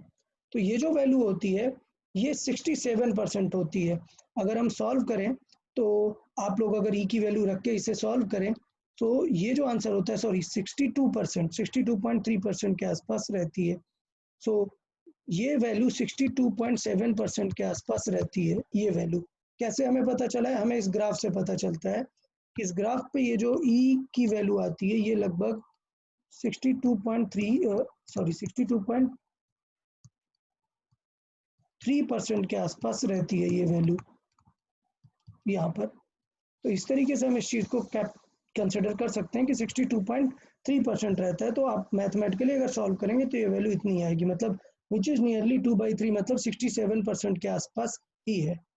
तो आंसर कौन सा गलत हो रहा है, d, the particle will not come back to its starting point. तो अभी पॉइंट है कि आप लोग सोचोगे कि यार क्वेश्चन इतना कैसे सॉल्व किया, एग्जाम में इतना कैसे सॉल्व कर सकते थे। तो एग्जाम में आप सॉल्व नहीं कर सकते थे क्वेश्चन नंबर 22। क्यों, आपको 22 जो है लॉजिक के साथ सॉल्व करना चाहिए था। कैसे, लॉजिक, लॉजिक क्या है, आपको फंक्शन पता होना चाहिए था कि 1 minus e to the power minus x का जो फंक्शन होता है वो इस तरीके का होता है। क्यों, अगर इस तरीके का फंक्शन है तो खास बात है never returning, so it will never return. So ये जो e to the power function होते हैं ये कभी रिटर्न नहीं होते हैं। सो लॉजिक वाइज ही हमें आंसर देना था कि डी पार्ट गलत हो जाएगा, बाकी हमें सॉल्व करने की जरूरत नहीं थी। मैंने सॉल्व इसलिए कर दिया है कि आप लोग को थोड़ा आइडिया लगे कि किस तरीके से क्वेश्चन एक्चुअली सॉल्व किए जाते हैं। ओके, 23 देख लेते हैं। क्वेश्चन नंबर 23 देखें। सो v हमें दिया हुआ है और पूछा हुआ है कि एक्सेलरेशन किस टाइप का है। सो v का हमें फॉर्मूला पता है 20 plus 0.1 into T square, differentiate कर देंगे एक बार। सो a इज इक्वल टू क्या हो जाएगा, dv by d T. So differentiate करेंगे तो ये 0 हो जाएगा, प्लस 0.1 टी स्क्वायर का हो जाएगा कितना, 2t, मतलब एक्सेलरेशन का आंसर आ जाएगा 0.2t। क्लियर, तो अभी ये क्लियर दिख रहा है यहाँ पे कि ये कैसा है, ये फिक्स नहीं है, not constant, it is a variable. So यहाँ से क्लियर दिख रहा है कि जो एक्सेलरेशन है वो क्या है, वेरिएबल है, it is a non uniform acceleration. Answer 0 वगैरह कुछ नहीं आया। तो ये बहुत ही सिंपल सा पार्ट था, जस्ट स्ट्रेट सॉल्विंग की बात थी। ठीक है, ओके, फिर क्वेश्चन 24 डिस्कस कर लेते हैं। 24 में हमें इस बार क्या दिया हुआ है, एक्सेलरेशन दिया हुआ है एंड डिस्टेंस पूछा हुआ है। तो मैं बार बार काफ़ी सारे क्वेश्चन ऐसे डिस्कस कर चुका हूँ कि एक्सेलरेशन दिया हुआ है और ओरिजिन से स्टार्ट कर रहा है डिस्टेंस कवर्ड इन 2 सेकेंड, मतलब distance as a function of time हमें लेके आना है। तो मैं डायरेक्टली इसे सॉल्व करना स्टार्ट करता हूँ। इंटीग्रेट करेंगे तो v आ जाएगा। अब इंटीग्रेशन लिख देते हैं इसका, 6 इंटू टी का इंटीग्रेशन क्या होगा, t square by 2 plus 5 into T plus कुछ कांस्टेंट आएगा। तो अब सोचना मत कि मैंने ये क्या कर दिया, मैंने क्या किया, इंटीग्रेशन। ठीक है, सो यहाँ पर इंटीग्रेशन कर दिया हुआ है मैंने, तो ये हम यहाँ पर स्ट्रेट सॉल्व कर सकते हैं इंटीग्रेट करके। अब हमें डिस्टेंस चाहिए था, बट उससे पहले हमें सी फाइंड करना होता है। तो सी के लिए देखो क्वेश्चन में कुछ ना कुछ इनिशियली देता है। So a point initially at rest, तो हमें पता है इनिशियली v क्या है, 0 है, at t is equal to 0। तो अगर हम रख देंगे तो c की वैल्यू भी क्या आ जाएगी, 0 आ जाएगी। मतलब जो v का फंक्शन आने वाला है वो आने वाला है 3t स्क्वायर प्लस 5t। फिर से इंटीग्रेट कर देंगे तो x आ जाएगा। सो इंटीग्रेट, अगर हम इंटीग्रेट करेंगे सो x यहाँ पर आ जाएगा, लिखते हैं 3t स्क्वायर का इंटीग्रेट होगा t cube by 3 plus 5 into t का इंटीग्रेट होगा टी स्क्वायर बाई 2 प्लस कुछ सी आ जाएगा। फिर से क्वेश्चन में देखो इनिशियली, सो क्वेश्चन है इनिशियली जो है वो क्या है, v is equal to 0, sorry initially means at t is equal to 0 पे x क्या है, 0 है। तो अगर सॉल्व करेंगे तो c भी क्या आ जाता है, 0 आ जाएगा। मतलब x का जो फॉर्मूला आने वाला है 3 कैंसिल आउट हो जाएगा, आ जाएगा T cube plus 5/2t square. ये आ गया हमारा x का फॉर्मूला। अब हमें पूछा हुआ है distance covered in 2 second, so at t is equal to 2, देख लेते हैं क्या आ जाएगा, x is equal to 2 cube plus 5 into 2 square, ठीक है, by 2। So 5 2 square by 2, 2 cancel out हो जाएगा, एक 2 बचेगा, ये हो जाएगा x is equal to 2 cube 8 plus 10 18। Okay, so B option क्या आ जाएगा, 18 आ जाएगा। क्लियर। तो इस तरीके से यहाँ से हम निकाल सकते हैं 24। तो ये भी काफ़ी सिंपल क्वेश्चन बन जाता है। बात करते हैं 23 की, सॉरी 25 की। सो 25 बिल्कुल सिमिलर क्वेश्चन हम ऑलरेडी डिस्कस कर चुके हैं, a x square plus b x, बिल्कुल सिमिलर हमने डिस्कस किया हुआ था, अभी ही बिल्कुल डिस्कस किया हुआ था कि एट द एंड हमें पैटर्न कैसा दिखता है। So similar as question number 16, मैं देख लेता हूँ कौन सा क्वेश्चन नंबर से मैच कर रहा है। सो ये देखें, similar as question number 18, so it is similar as question number 18, similar as question number 18। Done. So 18 में मुझे पता है कि आंसर सॉल्व करके लास्ट में क्या आ गया था, 18 में आंसर देखें तो v क्यूब के फॉर्मेट में पूरा वैल्यू आ गया था। तो सेम एज 18 आप लोग सॉल्व करें इसे, और जो आंसर आ जाएगा एक्सेलरेशन का वो आ जाएगा -2a v क्यूब, इस टाइप का आ जाएगा, बिकॉज ये रिटार्डेशन है, सो माइनस आंसर यहाँ पर आ जाएगा। तो इस तरीके से हम ये सॉल्व कर लिख सकते हैं। इसमें काफ़ी सारे अच्छे क्वेश्चन थे लास्ट में, उनको एक बार ज़रूर आप लोग प्रैक्टिस कर ले तो आप लोग के लिए बेटर रहेगा। Okay okay then, good bye everyone.